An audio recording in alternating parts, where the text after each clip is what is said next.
Hello students, I am a computer teacher in Other Senior Secondary School, Khaisirgarh. Hope you all are fit and fine. I welcome you all to join online classes. I hope see you soon in classes. Stay home, stay safe. Today will be discuss about chapter first. Chapter first, history and development of computers. इसके बारे में पढ़ रहे थे, इसके की points पढ़े थे हमने चैप्टर फर्स्ट के। इंट्रोडक्शन हमारा हो गया था पिछली कक्षा में। हिस्ट्री ऑफ कंप्यूटर्स, कंप्यूटर की हिस्ट्री के बारे में पढ़ रहे थे। उसमें हमने क्या पढ़ा था, न्यूलिथिकल कंप्यूटर और अबेकस के बारे में हमने पढ़ा था। आज हम इनसे आगे पढ़ेंगे, इनसे आगे पढ़ना स्टार्ट करते हैं। इनसे आगे हैं नेपियर्स बोन्स। नेपियर बोन्स नाम का एक मशीन थी, कैलकुलेटिंग मशीन थी, जिसका आविष्कार कब हुआ था इसके बारे में हम पढ़ेंगे, किसने किया था आविष्कार। तो नेपियर बोन्स इन 1617 में जॉन नेपियर ने a Scottish mathematician and scientist invented a calculating instrument in the form of multiplication tables written on strips of wood और बोन्स। तो जॉन नेपियर कौन थे? स्कॉटिश गणितज्ञ और वैज्ञानिक थे, जिन्होंने लकड़ी या हड्डियों की पहियों पर लिखी गुणा सारणी के रूप में एक गणना उपकरण का आविष्कार किया। मैथमेटिशियन मीन गणितज्ञ और साइंटिस्ट मीन वैज्ञानिक, इन्वेंटेड मीन आविष्कार, कैलकुलेटिंग मीन गणना करना, इंस्ट्रूमेंट मीन उपकरण। ओके स्टूडेंट्स, आगे बढ़ते हैं। It helped in multiplication, division, taking square roots and cube roots. इससे क्या है, गुणा, भाग, वर्गमूल और घनमूल निकालने में मदद मिली। तो ये जो डायग्राम दिखाया गया है, ये किसका डायग्राम है? ये है नेपियर का, जॉन नेपियर का। और इसके साथ में जो डायग्राम दिखाया गया है, ये नेपियर बोन्स का जो यंत्र इन्होंने, यह उपकरण जो जिसका निर्माण किया था इन्होंने। तो इसके बारे में थोड़ा सा और जानकारी प्राप्त करते हैं। इसका डायग्राम ये देखिए, ये इसका डायग्राम है।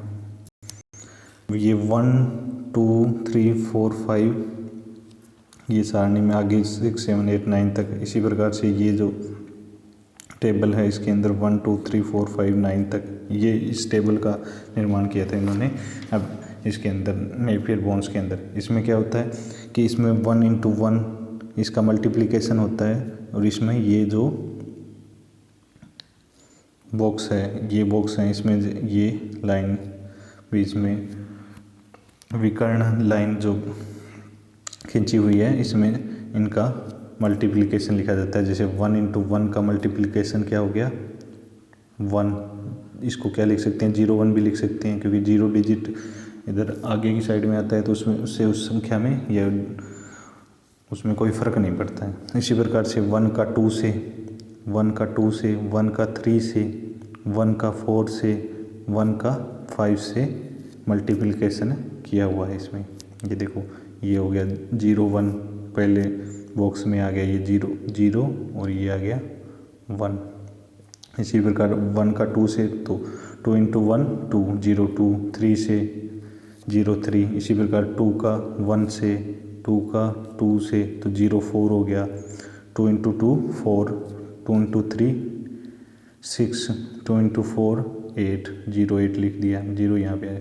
2 × 5 क्या हो गया, 10, 2 × 5 10।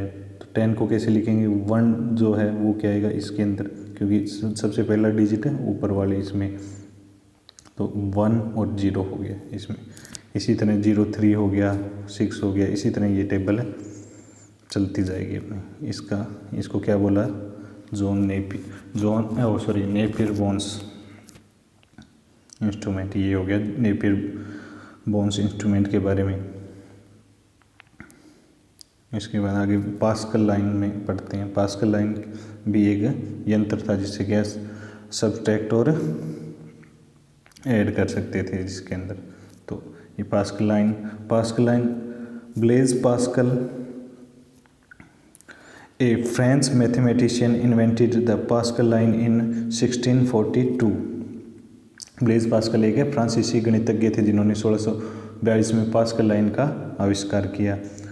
inconsistent rotating disc or wheel in a line on the device which worked like a telephone dial.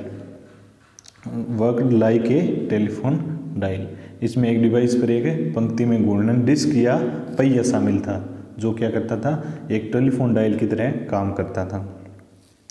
This device could add and subtract two number directly by turning required disk and the answer appeared in a window. इसमें क्या होता था, ये इस उपकरण में आवश्यक disc को घुमाकर सीधे दो संख्याओं के जोड़ और घटा कर सकते थे, सब्ट्रैक्ट कर सकते थे, और उत्तर क्या अपीयर्ड इन ए विंडो, जो आंसर होता था वो विंडो में दिखाई देता था.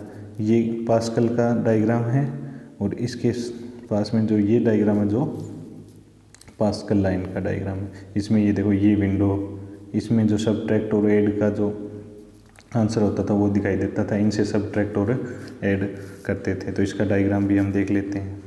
ये डायग्राम था इसका बड़ा डायग्राम. इसमें क्या है, ये इनकी सेटिंग की करते हैं तो ये ऊपर इसका सब्ट्रैक्ट और मल्टीप्लिकेशन सब्ट्रैक्ट और ऐड हो जाता था. ये वही लाइन इनकी सेटिंग करके इनको सब्ट्रैक्ट और ऐड कर सकते थे. ये हो गया पास्कल लाइन. आगे बढ़ते हैं. लीबनिट्ज़ कैलकुलेटर. लीबनिट्ज़ कैलकुलेटर क्या था, Gottfried Wilhelm Leibniz a German mathematician philosopher. तो गोटफ्राइड विल्हेम लीबनिट्ज़ एक जर्मन गणितज्ञ दार्शनिक थे. Design a calculating machine using a stepped cylinder with 9 teeth of varying length instead of a wheel used by Pascal. यह जिन्होंने pascal द्वारा इस्तेमाल किए गए पहियों की बजाय क्या किया, अलग अलग लंबाई के 9 दांतों के साथ एक स्टेप्ड सिलेंडर का उपयोग करके गणना मशीन तैयार की. व्हील क्या हो गया, पहिया, सिलेंडर मीन सिलेंडर. तो इन्होंने कैसे इनका उपकरण है वो कैसे काम करता था, ये एक वीडियो के माध्यम से हम समझने की कोशिश करेंगे. इनका जो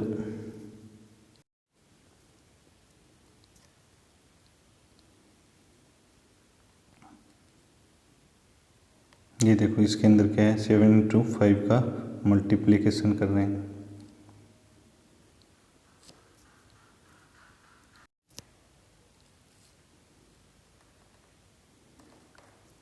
ये देखिए ये 7 पे सेट किया हुआ है इसको.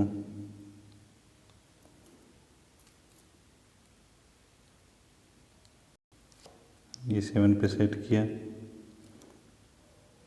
ये इसको 3 बार घुमा दिया, फिर इसको चौथी बार ये घुमा दिया. 7×5 का मल्टीप्लिकेशन है तो 5 बार घुमाते ये आ गया आंसर इसका 35. तो आगे पढ़ते हैं. ये हमने पिछला जो वीडियो था वो किसका देखा था, लीबनिट्ज़ कैलकुलेटर का. अब आगे आ जाता है एनालिटिकल इंजन. तो एनालिटिकल इंजन क्या था, the analytical engine was fully automatic calculating machine. Analytical engine पूरी तरह से स्वचालित गणना मशीन थी, ऑटोमेटिक स्वचालित. Design by A British mathematician Charles Babbage. जो किसके द्वारा तैयार की गई थी या डिजाइन की गई थी, चार्ल्स बेबेज के द्वारा. He is regarded as the father of computer. उन्हें क्या कहा जाता है, कंप्यूटर का जनक. अब ये क्वेश्चन आ सकता है आपके एग्जाम में कि फादर ऑफ कंप्यूटर किसे कहा जाता है, तो कौन है, चार्ल्स बेबेज. ओके स्टूडेंट्स, आगे बढ़ते हैं. The analytical engine was powered by a huge steam engine. तो एनालिटिकल इंजन एक है विशाल भाप इंजन द्वारा संचालित किया जाता था. Punch card were used give input and a printer. Input देने के लिए पंच कार्ड का उपयोग किया जाता था. A bell and a curve plotter were used to get the output, जो आउटपुट के लिए एक घंटी और एक वर्कव्लाटर आउटपुट थे। इट वॉज इन्वेंटेड इन 1833, इसका आविष्कार कब हुआ? 1833 ईस्वी के अंदर। इसका भी डायग्राम देख लेते हैं। ये क्या था? चार्ल्स बेवेज का जो एनालिटिकल इंजन था, ये डायग्राम हो गया उसका। ओके स्टूडेंट्स, आज के लिए इतना ही। आगे का जो पार्ट बच गया वो अगली वीडियोज़ में पढ़ेंगे। थैंक यू, टेक केयर, जय हिंद, जय भारत।